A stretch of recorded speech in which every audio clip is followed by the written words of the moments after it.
film opens on a stormy night, where a ship sails across an endless desert. Its crew is navigating toward a mysterious and ominous tower in the distance. Admiral, the ship's captain, has an unsettling feeling about the tower, as it appears to be reacting strangely. An unknown creature lurks behind them. Then, without warning, the creature attacks. The creature is Diablos, a massive monster that hides the perfect moment to strike. The crew struggles against the ferocious. In the midst of the turmoil, a young crew member is thrown overboard. Vance, eerie, and unexplainable. Eventually, they find traces of Bravo as they appeared. The tracks vanish without a trace, as if swallowed by the earth. In the end, from a distance, Natalie spots an unusual storm forming rapidly ahead. Recognizing the potential, however, the storm moves too quickly, overtaking them before they can escape. Monoliths. And in an instant, the team finds themselves falling as if the ground itself has disappeared beneath them. Their vehicles tumble and roll familiar terrain. The violent storm that had engulfed them vanishes as mysteriously as it had appeared. And strangely, there is no sign of any. In the distance, a towering structure looms, permanently shrouded in swirling black clouds. The team's vehicles remain mostly intact, still functional despite the rough landing. However, their communication device. Shortly after, one of the soldiers scouts the area and makes a shocking discovery: the remains of Bravo team. What they find is horrifying beyond recognition. Something incredibly hot must have attacked them, so intense that the surrounding sand has melted into jagged shards of glass. Stranger still, there are no visible signs of an enemy assault. No tracks, no gunfire marks. Meanwhile, the young crew member who had fallen from the ship watches them from afar. The soldiers halt in front of a massive skeleton, its enormous size leaving them in awe. Desperate to warn them, the young man fires an arrow in their direction, but the soldiers mistake it for an attack and open fire on him in return. Just then, Natalie senses something unnatural. The sand in the distance begins to shift and move toward them. Instinctively, the team prepares to retreat, firing at whatever is pursuing them, but their bullets do little to stop it. Is Diablos. The monstrous creature charges at them, overturning one of their vehicles with terrifying force. With no other choice, the soldiers continue their assault, but nothing penetrates the beast's thick hide. One of them launches a missile in desperation, but before it can reach its target, Diablos rams the vehicle, sending it flying. Suddenly, a scream echoes through the chaos. One of the soldiers has been impaled by Diablo's massive horn. As a final act of resistance, the soldier throws a grenade at Diablos. The explosion moments the monster, creating an opportunity for the remaining soldiers to escape toward the rocky terrain nearby. From a distance, the young man attempts to help by firing an explosive arrow at Diablos. Fortunately, the team manages to enter a cave, successfully evading the monstrous beast. That night, amidst the panic, Natalie tries to calm her troops. Suddenly, without warning, something attacks her from behind, inside a dark, cocoon-like structure. Desperate, she fights to break free. After managing to escape, Natalie is horrified to see the lifeless bodies of some of her fallen comrades. She realizes she is inside the spider's nest. Determined to survive, Natalie fights through the excruciating pain and searches for any use. She finds one of her soldiers still alive, though gravely injured. Natalie tries to help him, guiding him toward the faint light ahead, a sign that they are close to escaping. But before they can reach safety, a monstrous spider appears behind them. Suddenly, the wounded soldier removes his shirt, revealing dozens of tiny spiders crawling out from beneath his skin. He urges Natalie to run, offering himself as a distraction. Reluctantly, she sets the creature ablaze before sprinting toward the exit. Once outside, Natalie checks her body for any signs of infestation. To her relief, she is unharmed. Looking up, she notices that the giant spiders seem to fear the sunlight. Exhausted, Natalie collapses on the ground near the entrance to the spider's lair. Gathering her strength, she begins tending to a deep wound on her leg. Pouring gunpowder over the injury, she ignites it to cauterize the wound. Gritting her teeth through the pain, Natalie slowly rises and limps toward the hills ahead. Upon reaching the top, Natalie is met with a vast expanse of desert stretching endlessly before her. Testing a theory, she throws a stone onto the sand below. Her suspicion is confirmed. Diablos is still there. Every movement on the sand draws the creature out.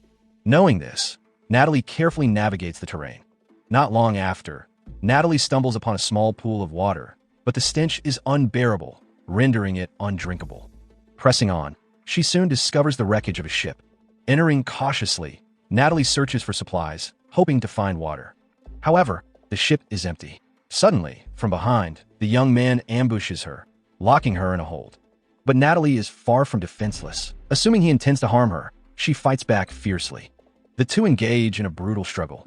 At one point, the young man suffers a wound to his chest, yet he manages to overpower Natalie, subduing her in the end. After the intense battle, the young man ties up Natalie and quickly takes her to his hiding place, knowing that the giant spider-like creatures, which he calls Nerscylla, will soon emerge from their lair. Inside his shelter, he collects dew droplets for drinking and gathers moss for food. The young man then tends to his wounds using a homemade herbal remedy before kneeling to pray. At dawn, the young man ventures outside to check on the mysterious tower, which is perpetually shrouded in a raging storm. From a distance, he observes Diablos patrolling the vast desert sands.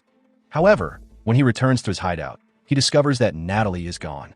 Confused, he searches for her, only to be ambushed. She knocks him unconscious and binds him in revenge. Natalie then finds his water supply and moves to drink, but the young man kicks it away in defiance. Furious, she retaliates by destroying his prayer altar. Enraged, the young man breaks free and attacks Natalie, reigniting their fierce battle.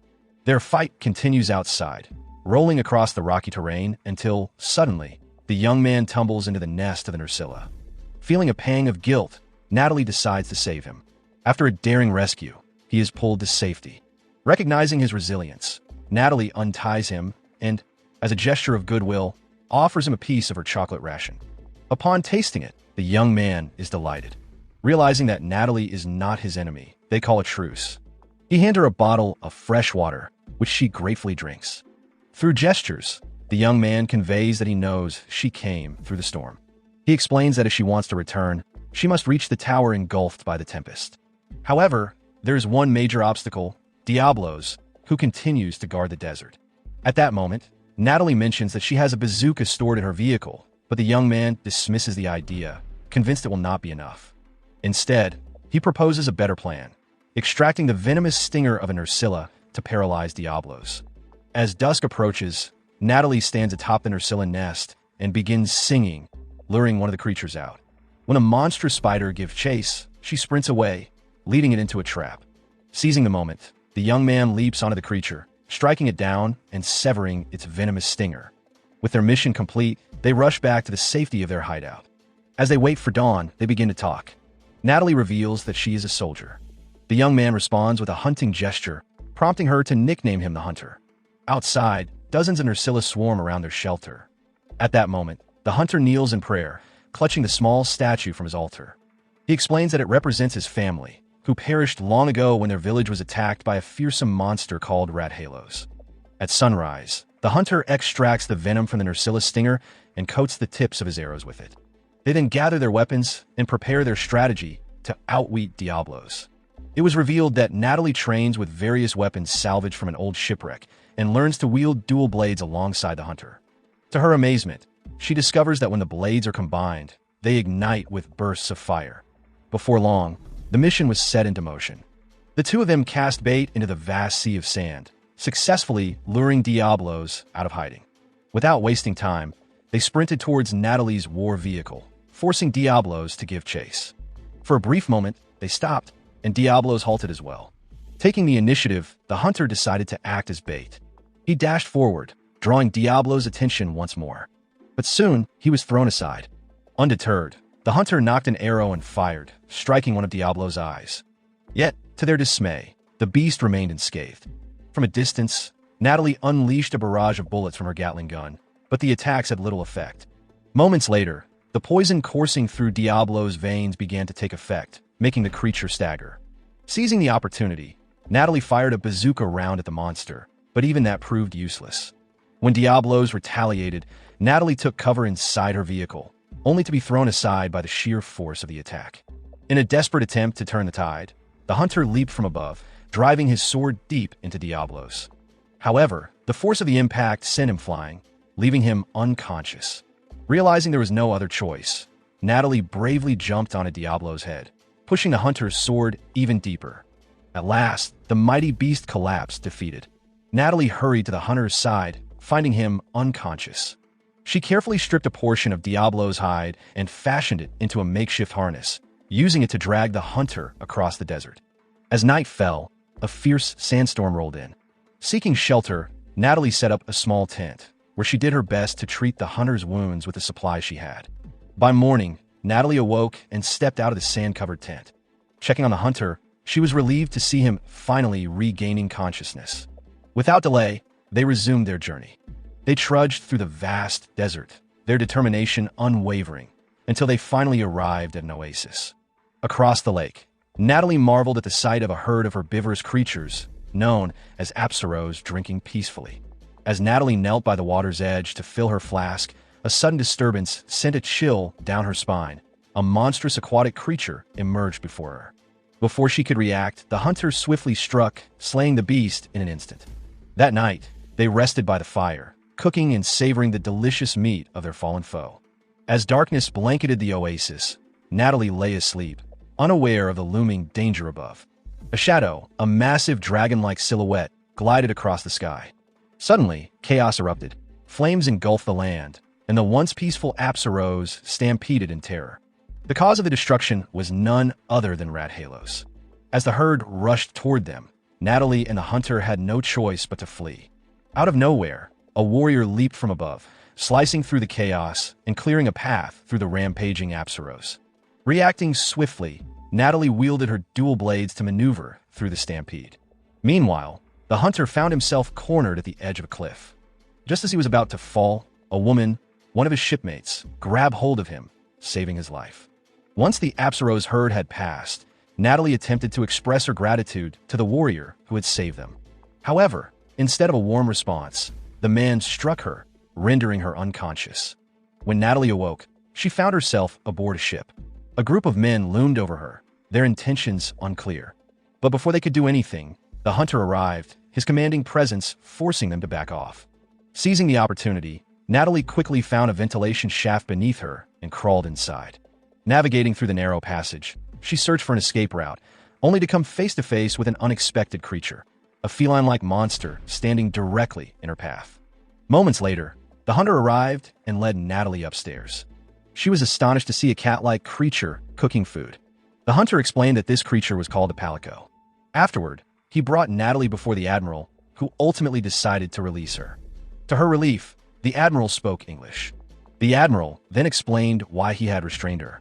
Long ago, a person had entered this world through a portal from another realm and caused chaos within the monster world. As a result, he had to ensure Natalie was not a similar threat. The admiral continued, revealing that his current mission was to investigate Sky Tower, an ancient and highly advanced relic behaving strangely. Sky Tower was not only a remnant of a lost civilization, but also a portal between worlds, the very portal that had brought Natalie into the monster world.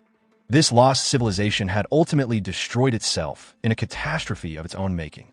Now, with strange occurrences surrounding Sky Tower, the admiral feared that another disaster could unfold, affecting both the monster world and the human world. To prevent this, he and his team would conduct an investigation.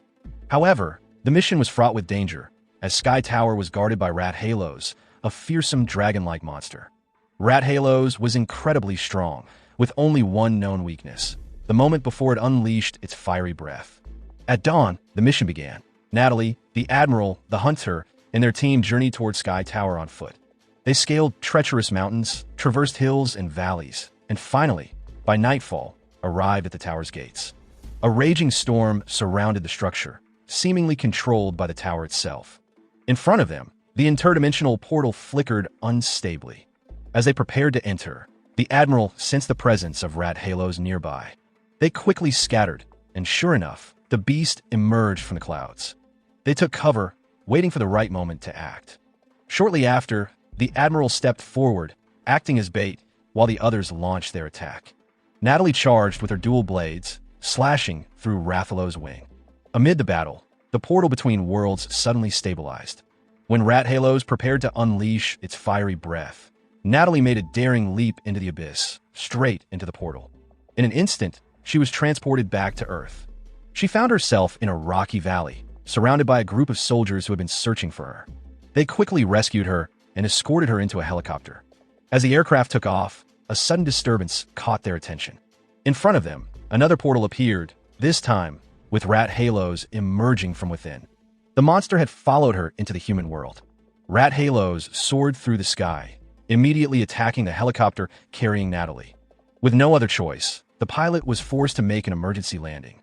On the ground, heavily armed soldiers opened fire on the beast, but their weapons were ineffective. Rat Halos retaliated with a devastating burst of flames, reducing military vehicles to rubble. Chaos erupted as the monstrous dragon rampaged through the battlefield, devouring soldiers as if they were mere snacks. The monster continued its destruction, tearing through helicopters midair and even obliterating a massive military carrier with ease. The world had never seen devastation like this before. Fortunately, Natalie managed to escape from the wreckage of the destroyed helicopter. Without hesitation, she sprinted forward and leaped, slashing through Rathalos' wing once more. As the monster opened its mouth, Natalie hurled a bomb straight into its throat. A deafening explosion erupted from within, causing Rat Halos to collapse. But just as relief set in, the beast stirred again. It was not dead yet. When Natalie found herself cornered, a barrage of explosive arrows suddenly struck Rat Halos from afar. It was the hunter, firing relentlessly to bring the beast down for good. At last, Rat Halos fell, defeated once and for all. Determined to save Natalie, the hunter had traveled to Earth through the portal. He was not alone. He had also brought Admiral with him. The Admiral explained his urgent mission. He could not allow creatures from the monster world to wreak havoc on Earth. However, just as they were catching their breath, another portal unexpectedly opened in the distance. From within, another dragon-like creature emerged, soaring toward them. It was Gormagala. Realizing the threat, Natalie urged the others to return to the monster world and destroy the Sky Tower portal once and for all. Together, the three of them charged into battle against Gormagala. They lured the monster back into its own world, determined to put an end to the chaos. Amidst the fierce battle, a mysterious figure watched from above, silently observing the clash. Then, just as the fight reached its peak, Palico arrived to lend a helping hand. And with that, the story came to its thrilling conclusion. Moral lesson from the story: if a giant sand monster is chasing you, don't run on the sand, try flying instead. But if you can't fly, at least make sure you're not the slowest one in the group.